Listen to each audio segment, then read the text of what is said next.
Hello, my name is Kim Cordero, and I will be going over the proximity spike trap featured in the game Forager, a mechanic I plan on implementing in the project I'm in. Credit for the gameplay footage shown goes to Forager Guides.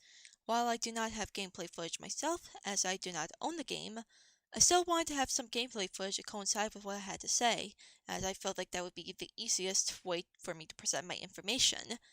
With that, let's take a look at how this mechanic works. To start things off, if we take a look at the gameplay shown, we can see that there's no input required to trigger the spike traps, and that they can only activate once a player is near them. This means that the activation of the spike traps depends on distance, not player input. Metrics-wise, the time it takes to trigger the spike traps is almost instantaneous, taking about 3 frames if we were to slow down the gameplay, and the time it takes to trigger the spike traps is about half a second. As for the actual distance length in metrics to determine how far the player would need to be to trigger the spike traps, admittedly, it's hard to say, but after reviewing the footage, I would say the player would need to be about 4 steps away for the animation to trigger. Speaking of animation, there's a short animation of the spikes protruding out from the ground, telling us that it has been triggered, and of course, it reverses once the player steps away from the spike trap. If the player were to collide with one of these spikes, we can see one of the hearts representing the player's health turn gray, and of course the gamer's over screen is shown if that heart was the player's last health point.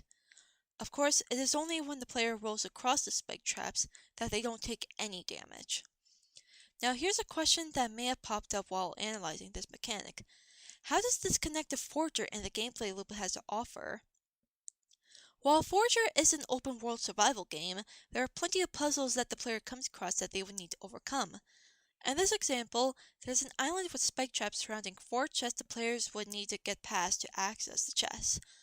Now, while this may seem a bit complex at first, the solution is quite simple, as all the player would need to do is roll across the spike traps and into the middle of the island, allowing the spike traps to disappear, signifying that the puzzle has been solved.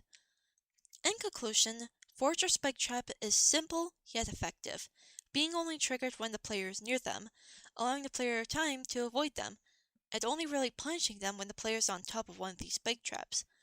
I hope to recreate this mechanic in the project I'm working on, as while this version of the spike trap is a rather simple environmental trap to add to the project, it's a unique way of handling it, as it acts as a warning to the player of where the threat is.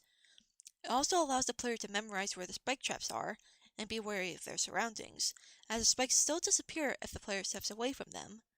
Overall, I'd say this unique take on the spike trap is a good way to implement such an environmental trap. Thank you for watching my analysis, and I hope you enjoyed what I had to say on the subject.